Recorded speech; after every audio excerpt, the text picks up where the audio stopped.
Today, the Supreme Court of India raised tough pointed questions as it debates the issue of Talaq-e-Hasan. A 2022 public interest litigation filed by journalist Benazir Hina has once again put the spotlight on Talaq-e-Hasan, a form of Islamic divorce, and whether it violates the constitutional guarantees of equality, dignity, and religious freedom. The petitioner, Benazir Hina, says her husband divorced her through a Talaq-e-Hasan notice sent by a lawyer, not directly by him. She alleges dowry harassment, violence, and says she had approached both the Delhi Commission for Women and the police. But according to her, authorities told her the practice was permissible under Sharia law. In court today, the husband's counsel, senior advocate M.R. Shamshad, defended the method, saying it is a well-known Islamic practice to appoint someone to deliver a Talaq-e-Hasan notice, a practice by which a Muslim man to divorce his wife by saying talaq once a month over 3 months. But the three-member bench was not convinced. Justice Suryakant questioned sharply, quote unquote, what kind of thing is this? How are you promoting this in 2025? Whatever best religious practice we follow, is this what you allow? Is this how a dignity of a woman should be upheld? Should a civilized society allow this kind of practice? And that if talaq is to take place as per religious practice, the procedure must be followed. Why couldn't the husband communicate directly? He said. Hina says that the manner of divorce has left her in limbo. Her husband has remarried, but she has no official proof of divorce, and the impact is real. Even school admissions for her child were denied because she could not produce valid papers. Hina's PIL challenges what it calls a unilateral extrajudicial talaq, arguing that it is discriminatory and gender biased. The court has now directed Hina's counsel to file a detailed application listing the direction sought. 2. Husband to be physically present at the next hearing. 3. The divorce procedure, if followed, must adhere strictly to the prescribed religious norms. And in a significant observation, Justice Khan said, society at large is involved. When a practice affects society at large, the court is obligated to step in with remedial measures. If there are gross discriminatory practices, then the court has to interfere. Today, we have a journalist before us. What about the unheard voices in remote areas? Interestingly, in August 2022, a different bench had said Talaq-e-Hasan is not prima facie improper and had cautioned against using the case to push any agenda. But today's hearing shows the court is looking closely at both the procedure and the gender implications of the practice. This case is now more than a matrimonial dispute. It has evolved into a constitutional debate on women's rights within personal laws.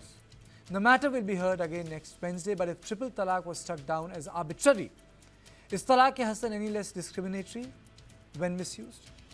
Is it time for a codified, gender-neutral marriage and divorce law within the Muslim community?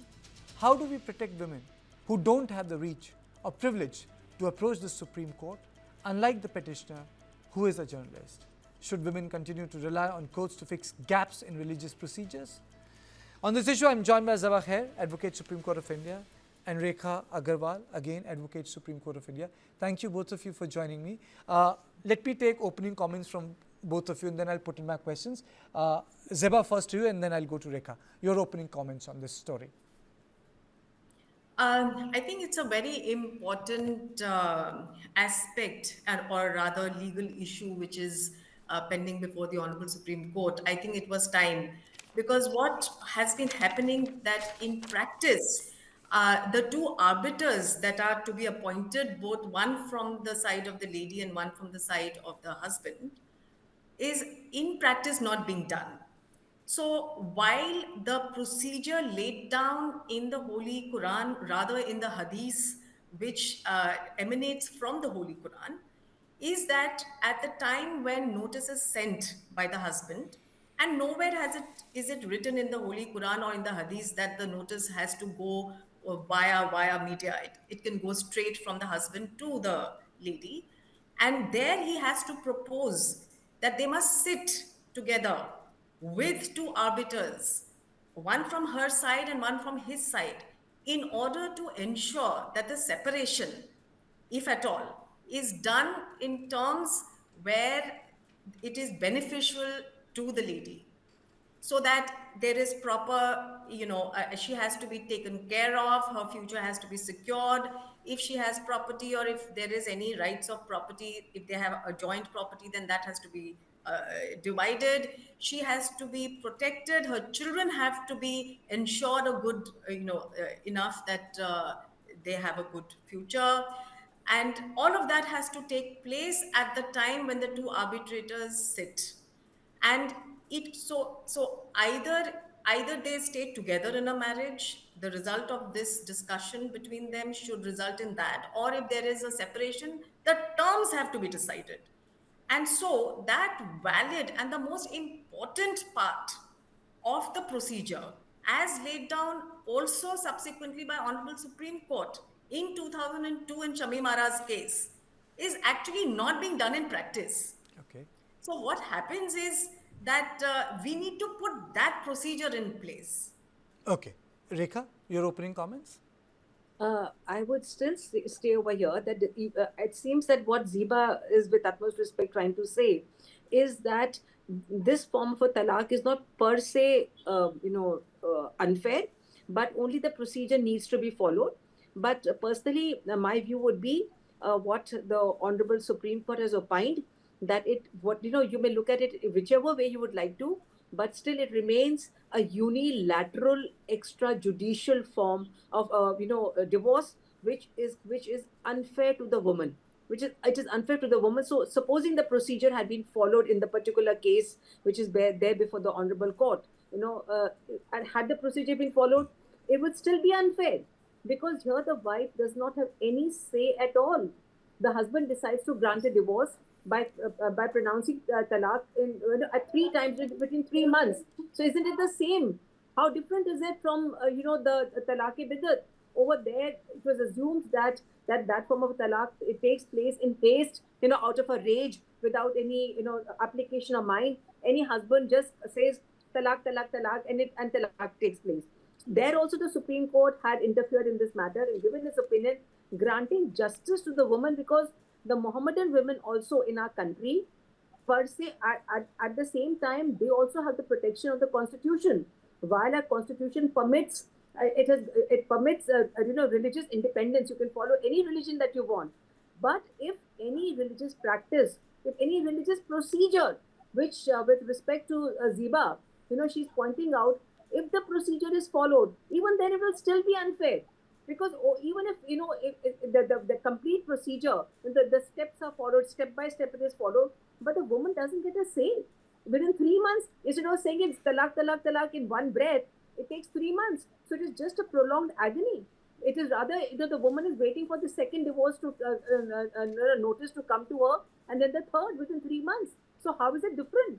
So it is as painful, as arbitrary, as unfair, as whimsical, as illegal as talaq-e-biddat is. And that is why the Honorable Supreme Court had even earlier struck down as it being unconstitutional. So any kind of religious practice, whether it is in the Mohammedan religion or whether it is in the Hindu religion or any religion or any custom also, besides religion, there are also very customary religions that people follow.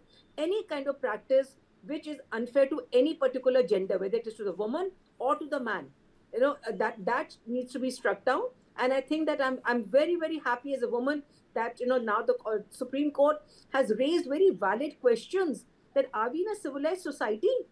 We are in 2025, and here any man follows the procedure, and within 3 months he gets rid of his wife.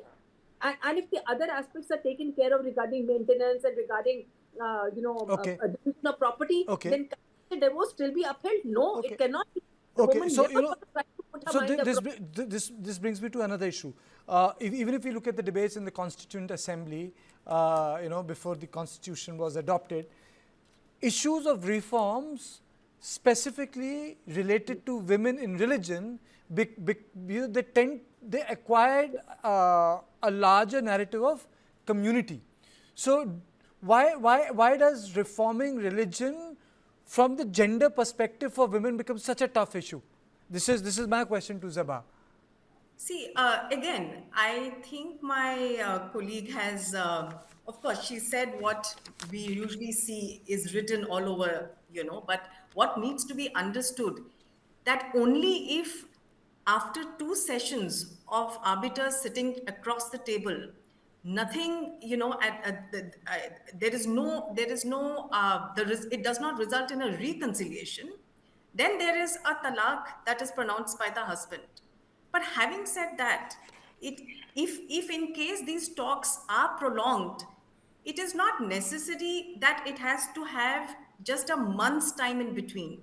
If we see that there is a possibility of of a consensus between the two, then you can even stretch it a little long. And if at all there are reforms to be brought in this understanding which is there of Okay, this let of me ask this question to you, Zeba. I'm not an expert on Islamic law, but from the gender perspective, is it loaded against women? I want a Well, frank answer I from would you. Is say it that loaded against women? It's like, you know, does it give leeway to men in the process? what I would say is that ultimately, when we are in court, even otherwise in a divorce matter, we often like to refer it to mediation and here the word arbiter is used, which is in English, but actually the meaning behind that is a mediation. So when we ultimately have to go to a mediation, I would suggest that if at all there is when the religion already tells you to have two arbiters, we could maybe as a reform take this forward and continue with this mediation proceedings till there is a consensus. You see, this is what the effort is even in a mediation later. You see, if we are in court, we are But fighting. but my question is it loaded against women? Does it give Well, extra room to men? Well, the manner in which it is practiced, and I have a problem with that. That, of course, today in everywhere where it is where the proper procedure is not taken care of, and just as Justice Surya Kant said that if that proper procedure must be Okay, undertaken. that was my If proper question. That Yes, was my if question. proper So that's procedure where is I not differ. undertaken, then yes, it will be unfair. But if proper procedure is undertaken, then I see no reason why this should not be adopted. So coming to you, Rekha, so there are two issues. One is about the per se it is okay, but the procedure becomes the problem. But if you go by it, the agency lies on the man because he gets to pronounce it. Yes, yes. He So gets to say those words. he has the last word. He's the boss. He decides to finish the relationship. And as Ziba, she's my colleague at the bar, and I respect her for that. You know that we're not in an adversarial position at all. But definitely, I appreciated what she said about mediation. But unlike mediation in other divorce cases, if there is no reconciliation, and if the parties do not agree to go for if one of the parties does not agree, there's no reconciliation, and at the same time one of the parties does, supposing the wife agrees, says that I want to patch up with you, I want to reconcile. Husband says I don't want to reconcile. Husband says give a please agree to a divorce by mutual consent. Wife disagrees. Then the husband has to fight it out in the court. The difference in this procedure is that after this, as Ziba just pointed out, that the matter can probably be referred to the arbiters, or in another way, another word could be the mediators. If there is no reconciliation, then the husband will automatically in the third month pronounce the divorce and get away with it. So I will, my personal take in on this is that not only is it per se illegal, unconstitutional, and arbitrary and unfair to the woman, Okay. even the procedure, Okay. had the procedure been followed in the PIL case of Ina, Okay. even then, Okay, you're saying per se in the should have been procedure. divorced. I'm really running short of time. Yes. I'm really running short of Yes. time. Zeba, Can I 30 just seconds to you. wrap Yes, this because you up? raised your hand. Can I just wrap this up? Yes. So, the answer to what my colleague has said is that in case the husband pronounces talaq, even at the, considering that there has been no consensus, then today, in fact, Delhi High Court double bench has laid down a law that whether a Muslim gets a divorce either mutually, especially in a mutual consent case, they have to file a suit for declaration to declare it.